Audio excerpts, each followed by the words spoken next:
What does wealth look like to you? Is it $100? $1,000? $1,000,000? We can always go higher. But how much is too much? In today's world, the richest 1% of the population owns almost half of the world's wealth. Does that seem right to you? Well, let's level the playing field and see what we get. This is What If, and here's what would happen if money was distributed equally. According to Forbes Business Magazine, the top 10 richest people in the world own a combined $745 billion in wealth. That's more than most countries producing goods and services every year. After the 2008 financial crisis and the Occupy Wall Street movement, you're probably aware that wealth distribution in the world is, well, and studies show that the divide is only getting bigger. But what if we took all the world's cash, investments, assets, etc., sold them, and gave every person in the world an equal share? Would we be a healthier, happier society? We can wage a war on poverty, but can humans win against greed?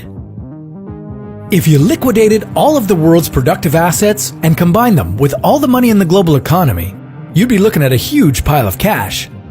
Roughly $250 trillion US.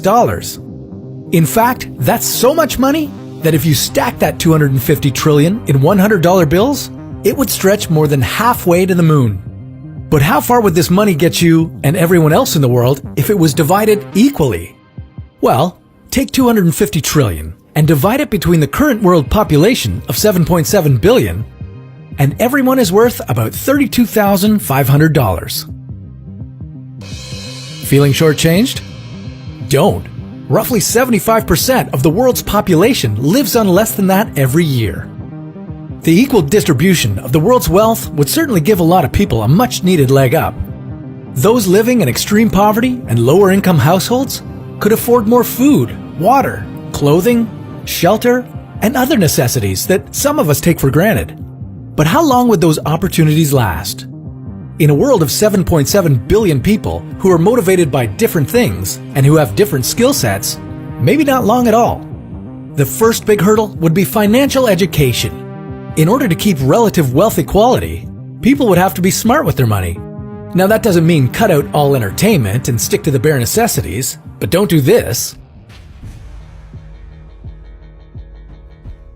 We also have to wonder what would happen to the quality of goods and services in a world where everyone makes the same and there's no incentive to innovate or work harder. Without strict regulations, you can imagine how this egalitarian society could revert to one very much like our own. The world is full of entrepreneurs, people who are looking to make a buck or simply want to make a positive contribution to society. You can see how these people might invest their share of the world's loot into new ideas. They could convince others that the product of their ideas is worth paying for. And if enough people buy into it, once again, the market will give rise to millionaires, billionaires, and huge corporations. In short, some people will use their share to become very rich, while others may fall back into poverty due to a lack of education or unforeseen circumstances like an illness or a natural disaster. But despite the resurgence of an economic divide, there's still hope in this scenario. Universal basic income projects have been tested around the world to generally favorable results.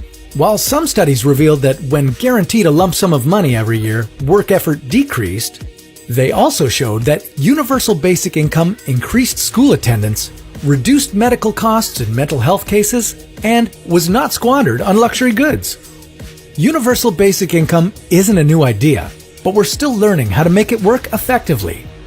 Naturally, a perfect world where everyone has the same amount of money isn't feasible, but that doesn't mean we can't ensure everyone gets enough food, water, clothing, and shelter. If you want more than that, you're gonna have to work for it. Learn how to be smart with your money, manage it well, live within your means, and keep an eye out for good opportunities. Are you waiting for that billion-dollar idea to pop into your head? It won't come on its own. But it might help if you start asking yourself, what if?